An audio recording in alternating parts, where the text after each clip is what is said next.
سبسكرايب. السلام عليكم ومرحبا بكم في قناة كورة جزائرية، حيث نوافيكم بكل جديد عن أخبار الكرة الجزائرية.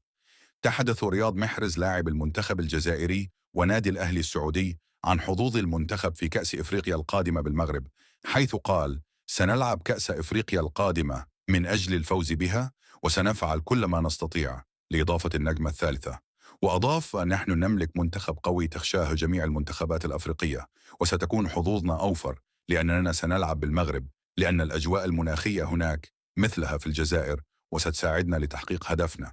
صحيح أن المنتخب المغربي منتخب قوي وسيلعب البطولة على أرضه، لكن كما قلت من قبل لدينا منتخب قوي وطموح، لديه لاعبين ذو خبرة، والبعض شاب لديه دافع الفوز. وفي الأخير، إذا أعجبكم الفيديو لا تنسوا الضغط على زر الإعجاب والاشتراك في القناة وتفعيل الجرس ليصلكم كل جديد. سبسكرايب.